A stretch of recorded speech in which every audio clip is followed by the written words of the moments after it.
Senin 20 Oktober 2014 kemarin menjadi momen penting bagi rakyat Indonesia. Seluruh rakyat Indonesia bersukacita menyambut pemimpin baru bangsa ini. Joko Widodo dan Yusuf Kala telah resmi menjadi presiden dan wakil presiden untuk masa jabatan 2014-2019. Berbagai sektor bidang krusial kehidupan masyarakat Indonesia telah siap menanti dibenahi, mulai dari masalah pengangguran, fasilitas untuk rakyat, perbaikan sarana transportasi, pendidikan, kemiskinan dan bencana menjadi tugas besar Jokowi JK di awal pemerintahannya. Keharmonisan bangsa yang sempat tergerus akibat isu SARA juga menanti dipersatukan kembali oleh dua pemimpin pilihan rakyat ini. Tak hanya itu, Jokowi JK juga diharapkan dapat menindak tegas para pelaku korupsi. Jokowi JK akan menampaki kepemimpinan yang sesungguhnya. Tindakan cepat, tegas dan tepat menjadi hal yang diperlukan pemimpin harapan baru ini guna menentukan nasib bangsa Indonesia di kemudian hari. Ya, Presiden Joko Widodo resmi dilantik menjadi Presiden Republik Indonesia yang ke-7 didampingi Wakil Presiden Yusuf Kala. Usai pelantikan, rakyat akan menunggu apa yang telah dijanjikan Jokowi JK selain tentunya harapan baru. Tugas pemerintahan baru Jokowi JK dinilai sebagai berbagai kalangan, terutama ekonom, memang tidak mudah. Pertumbuhan ekonomi Indonesia di tengah ekonomi global juga menjadi tantangan. Dan untuk membahasnya telah hadir pengamat ekonom PT Samuel Asset Management, Ibu Lana Sulistianingsih, dan anggota DPR RI dari fraksi Partai Golkar, Zainuddin Amali. Selamat pagi Bu Lana, selamat pagi Pak Zainuddin. Pagi. Selamat pagi Mbak. Saya ke Bu Lana dulu. Bu, ini kita tahu bahwa reaksi Jokowi ini ya lumayan memberi harapan baru untuk masyarakat, terutama juga pasca pelantikan, kemudian juga kemarin usai pertemuan Jokowi Prabowo juga. Ya walaupun mungkin tidak terlalu banyak, tetapi ada efeknya terhadap pasar yang lumayan memberikan efek positif seperti itu. Nah, ke depan ini akan seperti apa Bu kira-kira? Ya, saya kira jangka pendek memang ada euforia ya. Terutama hari kemarin kita lihat sesi 1 waktu pelantikan beliau itu baik di saham maupun di rupiah melesat signifikan, walaupun pada akhirnya ditutup agak rendah gitu ya, nggak sebaik waktu sesi 1. Kedepannya memang euforia ini saya kira nggak akan berlangsung lama karena globalnya sendiri saat ini sedang tidak nyaman, ada ketidakpastian di global. Kalau kita perhatikan hampir seluruh pasar termasuk pasar Amerika itu mengalami koreksi. Dan di satu sisi kalau kita bicara mata uang itu US dollar terus menguat dan mata uang non US dollar terus melemah termasuk Indonesia, termasuk rupiah. Jadi sentimen negatif masih ada di pasar global karena ada ketidakseimbangan ekonomi antara Amerika dengan negara-negara utama dunia yang lain seperti Uni Eropa, Tiongkok dan juga Jepang, dan terakhir malah Jerman sudah menunjukkan tanda-tanda perlambatan. Nah, ini agak mengkhawatirkan dan membuat pelaku pasar global itu merasa khawatir. Mereka cenderung memegang safe haven aset yaitu currency US dollar. Jadi sebagian besar investor ini mulai mengambil posisi cash. Nah, ini yang kurang menguntungkan untuk Indonesia. Sebetulnya di saat yang sama bisa mendapatkan keuntungan gitu ya, atau positif sentimen dari isu di dalam negeri ini. Baik. Tetapi kalau tadi Ibu katakan, saya garis bawah, suasananya sendiri, situasinya sendiri sedang tidak nyaman seperti itu. Sementara ketidaknyamanan global ini, di satu sisi ada pemerintahan baru yang berusaha untuk membawa bangsa ini, perekonomian kita itu menjadi jauh lebih baik juga. Nah, ini bagaimana Bu? Tantangan terbesar apa selain faktor global? Kalau untuk dari dalam negeri sendiri? Dari dalam negeri ya, memang Pak Jokowi memulai pemerintahan dengan kondisi yang kurang menguntungkan karena lagi-lagi dari isu global yaitu harga komoditas itu turun terus dan ini menjadi problem di ekspor kita karena ekspor kita itu basisnya adalah komoditas. 30% masih disumbang oleh CPO dan batu bara. Dan saat ini harga minyak mentah juga turun sehingga harga CPO dan batu bara terbawa turun. Nah, ini kurang menguntungkan dari sisi ekspor.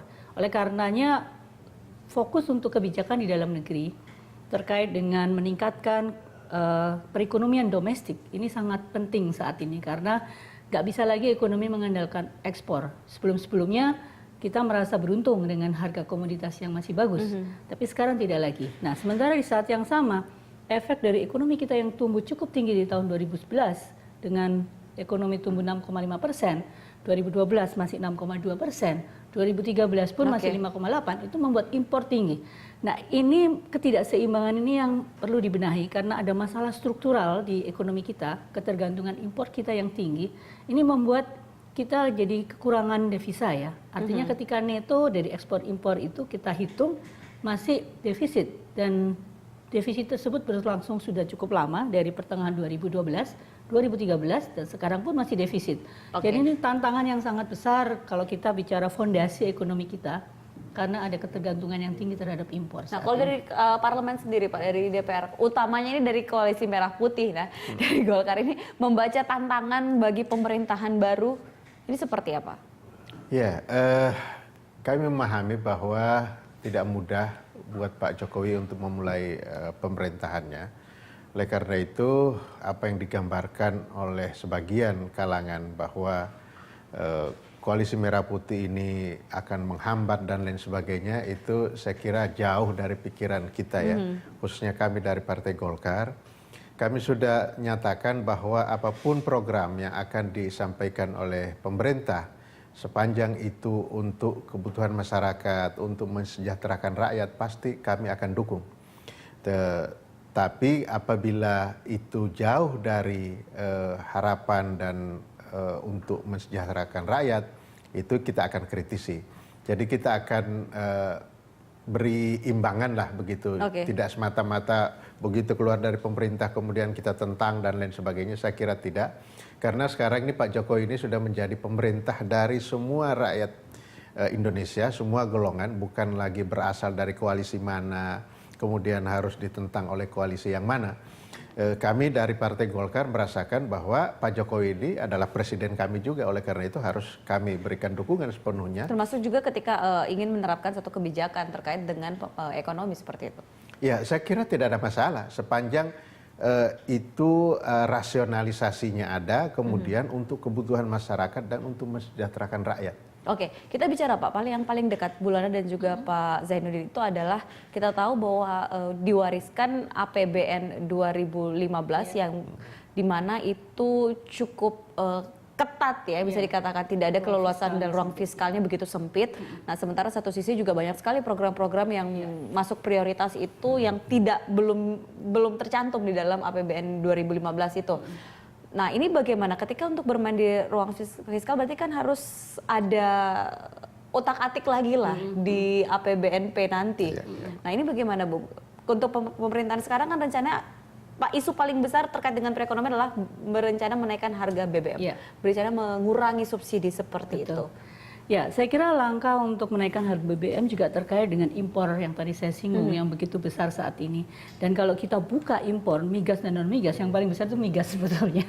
Jadi di sini upaya untuk mengurangi impor tentunya yang berasal dari migas sangat diperlukan, dan itu bisa dilakukan dengan tadi menaikkan harga BBM.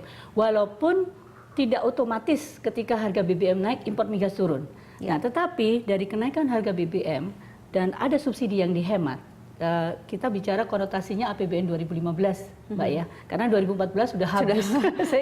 Saya kira kita nggak bisa banyak berhemat lagi kalau kenaikannya di tahun 2014 ini. Makanya kalau ada kenaikan, barangkali kenaikan di tahun 2015 sehingga ada penghematan dari APBN atau subsidi yang bisa direalokasi untuk menggantikan atau memberi alternatif kepada publik untuk menggunakan moda pribadi. Saat ini kan banyak menggunakan moda pribadi atau kendaraan pribadi lah. Nah, itu harus diberikan substitusi kendaraan publik yang nyaman, yang membuat orang mau meninggalkan mobil atau motornya di rumah atau di parking lot gitu ya, untuk mengganti dengan transportasi publik.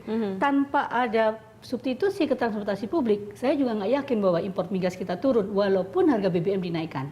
Jadi harus ada realokasi yang betul-betul bisa memberikan alternatif. Jadi ketika masyarakat nanti sudah nggak ada BBM subsidi lagi, tapi kita juga harus diberikan alternatif. Gitu. Oke, itu kalau dari soal impor migas, tapi kan juga kenaikan harga BBM itu kan dampaknya tidak hanya terkait dengan impor ataupun ekspor migas, tapi juga banyak sekali dampak-dampak yang lain, termasuk juga daya beli masyarakat, seperti itu. Dan nah itu bagaimana Bu? Betul, memang ruang fiskal yang dihadapi oleh Pak Jokowi ini sebetulnya nggak hanya Pak Jokowi ya, tetapi ruang fiskal yang bisa diotak-atik itu memang terbatas.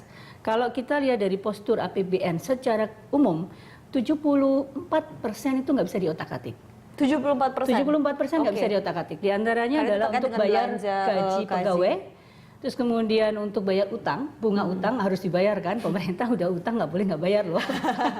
Bunga utang harus dibayar, terus undang-undang pendidikan mewajibkan 20% dari belanja negara harus ke pendidikan, kemudian ada transfer ke daerah. Ini juga nggak bisa diutak-atik ya Pak, karena ada otonomi daerah ya. Belum lagi sekarang ada dana desa. Nah, 26% saja yang bisa diotak-atik, dan itu pun dari 26% hanya disubsidi yang nilainya 13% yang bisa direalokasi. Persoalannya kemudian adalah ketika rencana ataupun pengurangan subsidi ini biasanya menjadi salah satu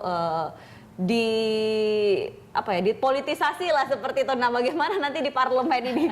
Nanti kita bahasnya di segmen berikutnya. Pemirsa, kami akan segera kembali usai jeda berikut.